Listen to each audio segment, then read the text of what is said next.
Hello friends, welcome to ज्ञान one study. पिछले video में हमने सेपर एंड फोर्जिंग चैप्टर का 1 से लेकर 30 तक के क्वेश्चन को समाप्त किए थे। आज उसके आगे के क्वेश्चन को देखेंगे और ये सारा क्वेश्चन प्रीवियस ईयर का है, तो वीडियो को अंत तक ज़रूर देखना। ये वीडियो आपके लिए बहुत हेल्पफुल होगा। तो आइए वीडियो को स्टार्ट करते हैं। निम्न में से किस कार्य के लिए सेपर के क्लेपर बॉक्स का प्रयोग किया था? इंपॉर्टेंट क्वेश्चन है और ये लोको पायलट 2014 में पूछा है। निम्न में से किस कार्य के लिए सेपर के क्लेपर बॉक्स का प्रयोग किया जाता है? तो इसका सही आंसर हो जाएगा option number B, return stroke के दौरान टूल को उठाने के लिए। यदि पूछा जाए कि सेपर में वर्क पीस को बैठाने के लिए किसका प्रयोग किया जाता है, तो सेपर में वर्क पीस को बैठाने के लिए पैरेलल बॉक्स का प्रयोग किया जाता है। सेपर में वर्क पीस को बैठाने के लिए किसका प्रयोग किया जाता है? तो पैरेलल बॉक्स का। ये आपको याद रखना है। नेक्स्ट क्वेश्चन, निम्न में से SWL का सही अर्थ क्या है?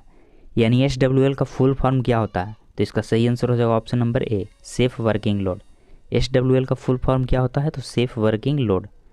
नेक्स्ट क्वेश्चन, रोटरी मोशन को लीनियर मोशन में बदलने के लिए किस मैकेनिज्म का प्रयोग किया था? इंपॉर्टेंट क्वेश्चन है और ये NTPC 2014 में पूछा है। रोटरी मोशन को लीनियर मोशन में बदलने के लिए किस मैकेनिज्म का प्रयोग किया जाता है? तो इसका सही आंसर हो जाएगा ऑप्शन नंबर सी, क्रैंक और slider link mechanism. Next question, जब किसी वर्क पीस की शेपिंग की जाती है तब स्ट्रोक की लंबाई कितनी होती है? इंपॉर्टेंट क्वेश्चन है। जब किसी वर्क पीस की शेपिंग की जाती है तब स्ट्रोक की लंबाई कितनी होती है? तो इसका सही आंसर हो जाएगा option number C, work piece की लंबाई से अधिक। वर्क पीस की लंबाई से अधिक। नेक्स्ट क्वेश्चन, सेपर की कटिंग स्पीड ज्ञात करने का सूत्र क्या है? इंपॉर्टेंट क्वेश्चन है। सेपर की कटिंग स्पीड ज्ञात करने का सूत्र क्या है? तो इसका सही आंसर हो जाएगा ऑप्शन नंबर ए, N गुने L इंटू 1 प्लस के बाई 100। N गुने L इंटू 1 प्लस के बाई 100, जहाँ N क्या है? तो N जो है प्रति मिनट स्ट्रोक की संख्या है। याद रखना N क्या है? तो N प्रति मिनट स्ट्रोक की संख्या है। और L क्या है? तो L स्ट्रोक की लंबाई है। ये भी आपको याद रखना है। और K क्या है? तो K रिटर्न समय से कटिंग समय के बीच का अनुपात है। ये तीनों आपको याद रखना है। N क्या है? तो N जो है प्रति मिनट स्ट्रोक की संख्या है और L स्ट्रोक की लंबाई है। और K क्या है? तो K रिटर्न समय से कटिंग समय के बीच का अनुपात है। नेक्स्ट क्वेश्चन, निम्न में से किस धातु का प्रयोग करके स्वेज ब्लॉक बनाई जाती है? इंपॉर्टेंट क्वेश्चन है। निम्न में से किस धातु का प्रयोग करके स्वेज ब्लॉक बनाई जाती है? तो इसका सही आंसर हो जाएगा option number B, malleable cast iron. Malleable cast iron का प्रयोग करके स्वेज ब्लॉक बनाता है। स्वेज ब्लॉक का काम क्या है? तो इसके माध्यम से छिद्र में गर्म लोहे को डालकर मोड़कर विभिन्न आकृति बनाया जाता है। और ये बाजार में 25 सेंटीमीटर से 60 सेंटीमीटर तक वर्गाकार स्वेज ब्लॉक मिलता है। ये आपको याद रखना है। बाजार में कितना सेंटीमीटर तक स्वेज ब्लॉक उपलब्ध होता है? तो 25 से 60 सेंटीमीटर तक। नेक्स्ट क्वेश्चन, एनविल के निम्नलिखित पार्ट्स में से किस पार्ट्स को बिग कहते हैं? ये इंपॉर्टेंट क्वेश्चन है। एग्जाम में बार बार पूछता है कि बताइए एनविल के निम्नलिखित पार्ट्स में से किस पार्ट्स को बिग कहा जाता है? तो इसका सही आंसर हो जाएगा ऑप्शन नंबर बी, गोल टेपर्ड सिरा को। यह क्वेश्चन इस तरह से भी पूछता है कि एनविल के आगे वाले गोल टेपर्ड सिरा को क्या कहा जाता है? तो बिग कहा जाता है। ये आपको याद रखना है। एनविल जो होता है कास्ट स्टील की हैवी ब्लॉक होता है। नेक्स्ट क्वेश्चन, फोर्जिंग किस बिंदु पर किया जाना चाहिए? फोर्जिंग किस बिंदु पर किया जाना चाहिए? तो इसका सही आंसर हो जाएगा ऑप्शन नंबर बी, धातु के गलनांक से नीचे। फोर्जिंग किस बिंदु पर किया जाना चाहिए? तो धातु के गलनांक से नीचे।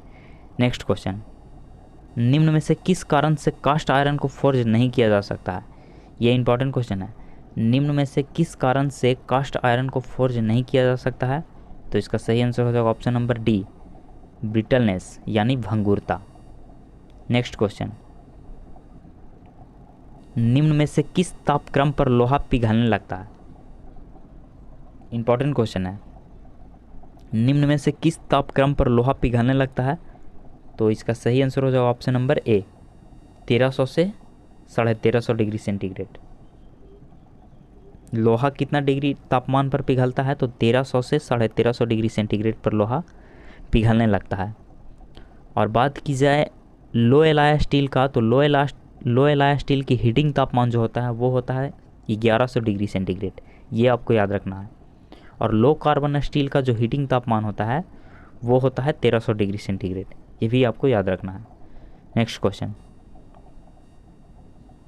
जॉब की लंबाई कम करके मोटाई बढ़ाने की फोर्जिंग प्रक्रिया कौन है? इंपॉर्टेंट क्वेश्चन है। जॉब की लंबाई कम करके मोटाई बढ़ाने की फोर्जिंग प्रक्रिया इनमें से कौन है? तो इसका सही आंसर हो जाएगा ऑप्शन नंबर ए, अपसेटिंग। अपसेटिंग क्या है? तो अपसेटिंग जो है ना, इसके माध्यम से हम नट या वोल्ट बनाते हैं। Next question, anvil cast steel की हैवी ब्लॉक की बनाई जाती है, जिससे क्या होता है? एनविल जो होता है कास्ट स्टील की हैवी ब्लॉक होता है, और ये एनविल कास्ट स्टील का ही क्यों बनाया जाता है? तो इसका सही आंसर हो जाएगा ऑप्शन नंबर ए, क्योंकि हैमर की चोट सहन कर सके। हैमर की चोट को क्या कर सके? सहन कर सके। और ये आरआरबी लोको पायलट 2003 में ये प्रश्न पूछा था, तो इंपॉर्टेंट क्वेश्चन है। नेक्स्ट क्वेश्चन, स्मिथी की लोहकारी में ट्वियर का अर्थ क्या होता है? ये इंपॉर्टेंट क्वेश्चन है, एनटीपीसी 2014 में पूछा है। स्मिथी के लोहकारी में ट्वियर का अर्थ क्या होता है? तो ट्वियर का अर्थ होता है वायु की आपूर्ति। ट्वियर का अर्थ क्या होता है? वायु की आपूर्ति, option number A. Next question, संक्रिया बड़े आकार के वोल्ट बनाने में प्रयोग किया जाता है, ये इंपॉर्टेंट क्वेश्चन है। इनमें से बड़े आकार के वोल्ट बनाने में किसका प्रयोग किया जाता है? तो इसका सही आंसर हो जाएगा ऑप्शन नंबर ए, अपसेट लोहकारी। अपसेट लोहकारी के माध्यम से हम लोग बड़े आकार का वोल्ट बनाते हैं। अपसेट की जगह हम लोग, अब ये मिस्टेक से अपसेट हो गया है, अपसेटिंग कर लेना। अपसेटिंग के माध्यम से हम लोग बड़े आकार का वोल्ट बनाते हैं। अपसेटिंग के माध्यम से हम लोग क्या बनाते हैं? बड़े आकार के वोल्ट। नेक्स्ट क्वेश्चन, उच्च कार्बन इस्पात लोहकारी करने के लिए इसे तब तक गर्म किया जाना चाहिए जब तक क्या हो? इंपॉर्टेंट क्वेश्चन है। उच्च कार्बन इस्पात लोहकारी करने के लिए इसे तब तक गर्म किया जाना चाहिए जब तक क्या हो? तो जब तक इसका रंग जो है हल्का पीला नहीं हो जाता है, तब तक गर्म करना है। इंपॉर्टेंट क्वेश्चन है, इसका राइट आंसर हो जाएगा ऑप्शन नंबर सी, इसे तब तक गर्म करना है जब तक इसका रंग हल्का पीला नहीं हो जाता है। नेक्स्ट क्वेश्चन, फोर्जिंग प्रक्रिया जिसमें कार्यखंड की लंबाई कम होती है और अनुप्रस्थ काट ज़्यादा होता है, तो इसे क्या कहते हैं? इंपॉर्टेंट क्वेश्चन है। फोर्जिंग प्रक्रिया जिसमें कार्यखंड की लंबाई कम होती है और अनुप्रस्थ काट ज़्यादा होता है, तो इसे क्या कहते हैं? तो इसका सही आंसर हो जाएगा ऑप्शन नंबर ए, अपसेटिंग। अपसेटिंग फोर्जिंग के माध्यम से ही वोल्ट बनाया जाता है। क्या बनाया जाता है? अपसेटिंग फोर्जिंग प्रक्रिया के माध्यम से ही वोल्ट बनाया जाता है, ये आपको याद रखना है। नेक्स्ट क्वेश्चन,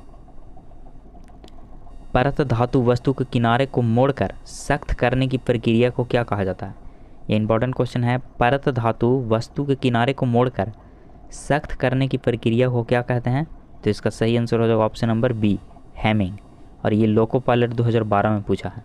तो आप जितने भी क्वेश्चन देख रहे हो सारा क्वेश्चन प्रीवियस ईयर का है, जो एएलपी टेक्नीशियन में पूछा गया है। तो बने रहें हमारे चैनल पर लगातार, क्योंकि हमारे चैनल पर डेली चैप्टर वाइज प्रैक्टिस चल रहा है, जिससे आपको निश्चित ही मदद मिलेगी। Next question, low carbon steel की फोर्जिंग बनाने के लिए अत्यंत उचित तापक्रम कितना होता है? इंपॉर्टेंट क्वेश्चन है। लो कार्बन स्टील की फोर्जिंग बनाने के लिए अत्यंत उचित तापक्रम कितना होता है? तो इसका सही आंसर हो जाएगा option number D, 1300 degree centigrade. Low carbon steel के लिए फोर्जिंग के लिए कितना तापमान होता है? तो 1300 डिग्री सेंटीग्रेड। और लो एलॉय के लिए कितना तापमान होता है? तो 1100 डिग्री सेंटीग्रेड। लो एलॉय के लिए कितना होता है? तो लो एलॉय के लिए 1300 डिग्री सेंटीग्रेड है, ये भी आपको याद रखना है। Next question, high carbon steel के लिए फोर्जिंग तापमान कितना रखा जाता है? इंपॉर्टेंट क्वेश्चन है। हाई कार्बन स्टील के लिए फोर्जिंग तापमान कितना रखा जाता है? तो इसका सही आंसर हो जाएगा ऑप्शन नंबर ए, 900 से 1150 degree centigrade. High carbon steel के लिए फोर्जिंग तापमान 900 से 1150 डिग्री सेंटीग्रेड होता है। नेक्स्ट क्वेश्चन, फोर्जिंग में सफ़ेद में पीलापन लिए हुए सफ़ेद रंग तब तक होता है जब तक तापमान कितना डिग्री सेंटीग्रेड होता है? तो इसका सही आंसर हो जाएगा ऑप्शन नंबर ए, 1200 डिग्री सेंटीग्रेड। नेक्स्ट क्वेश्चन, चमकदार चेरी रंग तब तक होता है जब तक तापमान कितना होता है? इंपॉर्टेंट क्वेश्चन है। चमकदार चेरी रंग तब तक होता है जब तक तापमान कितना डिग्री सेंटीग्रेड होता है? तो इसका सही आंसर हो जाएगा option number D 1000 degree centigrade. और लाल रंग के लिए कितना तापमान है, तो लाल रंग के लिए तापमान है आपका कितना, तो लाल रंग के लिए हो जाएगा 700 डिग्री सेंटीग्रेड, ये आपको याद रखना है। और सफ़ेद के लिए कितना है, तो सफ़ेद के लिए जो तापमान है वो है 1200 डिग्री सेंटीग्रेड, ये आपको याद रखना है। सफ़ेद के लिए कितना है 1200 डिग्री सेंटीग्रेड और लाल के लिए 700 degree centigrade. Next question, forge में कूलिंग टैंक क्यों रखा जाता है, ये इंपॉर्टेंट क्वेश्चन है। फोर्ज में कूलिंग टैंक क्यों लगाया जाता है, तो इसका सही आंसर हो जाएगा ऑप्शन नंबर बी, नोजल या ट्यूबर्स को ठंडा रखने के लिए। ये इंपॉर्टेंट क्वेश्चन है। कूलिंग टैंक फोर्ज में क्यों लगाया जाता है, इसलिए लगाया जाता है ताकि नोजल या ट्यूबर्स जो होता है वो ठंडा रह सके। नेक्स्ट क्वेश्चन, फोर्ज एनविल को निहाई भी कहते हैं, इसे निम्न में से किसका बनाया जाता है। इंपॉर्टेंट क्वेश्चन है। फोर्ज एनविल को क्या कहा जाता है, तो फोर्ज एनविल को निहाई कहते हैं, लेकिन ये किसका बना होता है, तो इसका सही आंसर हो जाएगा option number A, cast steel का। फोर्ज एनविल जो होता है ये कास्ट स्टील का बना होता है, और ये लोको पायलट 2002 में पूछा है, इंपॉर्टेंट क्वेश्चन है। नेक्स्ट क्वेश्चन,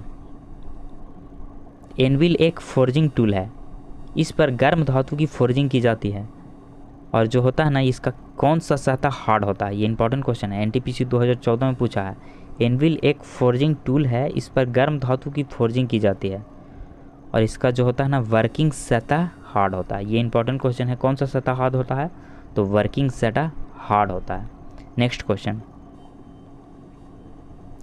सेपर में बुल गियर का एक संपूर्ण चक्कर रैम को कितना स्ट्रोक देता है। इंपॉर्टेंट क्वेश्चन है, लोको पायलट 2014 में पूछा है। सेपर में बुल गियर का एक संपूर्ण चक्कर रैम को कितना स्ट्रोक देता है, तो इसका सही आंसर हो जाएगा ऑप्शन नंबर सी, एक फॉरवर्ड और एक रिटर्न स्ट्रोक, एक फॉरवर्ड और एक रिटर्न स्ट्रोक।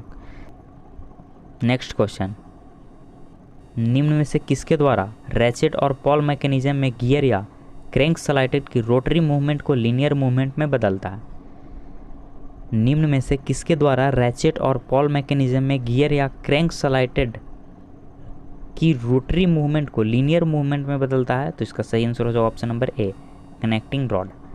नेक्स्ट क्वेश्चन, निम्न में से किसके समय को कम करने के लिए सेपर पर क्विक रिटर्न मैकेनिज्म लगाया जाता है।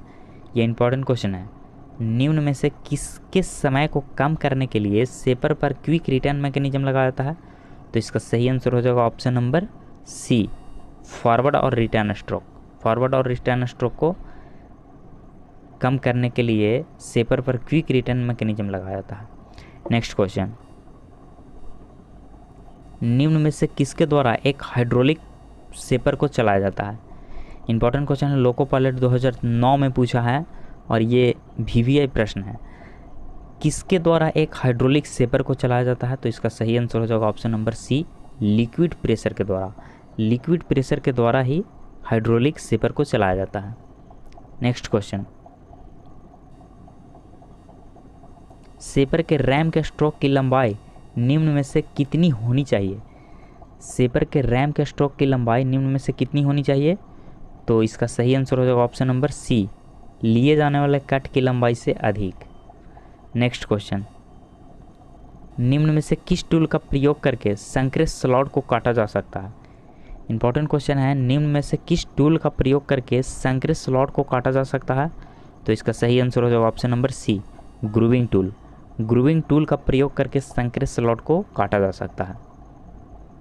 तो ये था फीटर ट्रेड से संबंधित प्रीवियस ईयर का 20 महत्वपूर्ण प्रश्न। आपको ये वीडियो कैसा लगा आप हमें कमेंट बॉक्स में ज़रूर बताएं।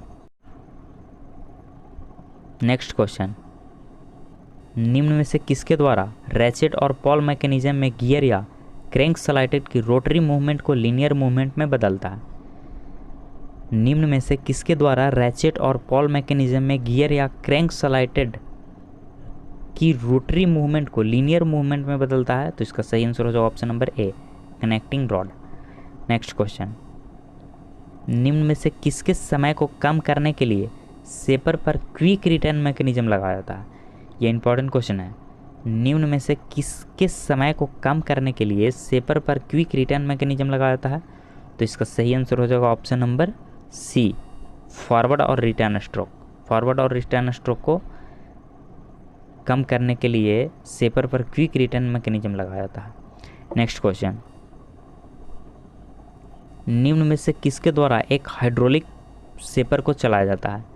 इंपॉर्टेंट क्वेश्चन है, लोको पायलट 2009 में पूछा है और ये VVI प्रश्न है। किसके द्वारा एक हाइड्रोलिक सेपर को चलाया जाता है? तो इसका सही आंसर हो जाएगा option number C, liquid pressure के द्वारा। लिक्विड प्रेशर के द्वारा ही हाइड्रोलिक सेपर को चलाया जाता है। नेक्स्ट क्वेश्चन, सेपर के रैम के स्ट्रोक की लंबाई निम्न में से कितनी होनी चाहिए? सेपर के रैम के स्ट्रोक की लंबाई निम्न में से कितनी होनी चाहिए? तो इसका सही आंसर हो जाएगा ऑप्शन नंबर सी, लिए जाने वाले कट की लंबाई से अधिक। नेक्स्ट क्वेश्चन, निम्न में से किस टूल का प्रयोग करके संक्रेस्ट स्लॉट को काटा जा सकता है? इंपॉर्टेंट क्वेश्चन है, निम्न में से किस टूल का प्रयोग करके संक्रेस्ट स्लॉट को काटा जा सकता है? तो इसका सही आंसर हो जाएगा option number C, grooving tool. Grooving tool का प्रयोग करके संक्रेस्ट स्लॉट को काटा जा सकता है। तो ये था LP टेक्नीशियन में पूछा हुआ 30 महत्वपूर्ण प्रश्न। आपको ये वीडियो कैसा लगा आप हमें कमेंट बॉक्स में ज़रूर बताएं। अगर ये वीडियो आपको अच्छा लगा, हेल्पफुल लगा, तब आप इस वीडियो को लाइक और शेयर जरूर किया करो। और अगर अभी तक हमारे चैनल को सब्सक्राइब नहीं किया है तो बेल आइकन को प्रेस कर हमारे चैनल को सब्सक्राइब जरूर करें। आपको इस चैनल से निश्चित ही मदद मिलेगी। तो मिलते हैं अगले दिन एक नए वीडियो के साथ। Thanks for watching.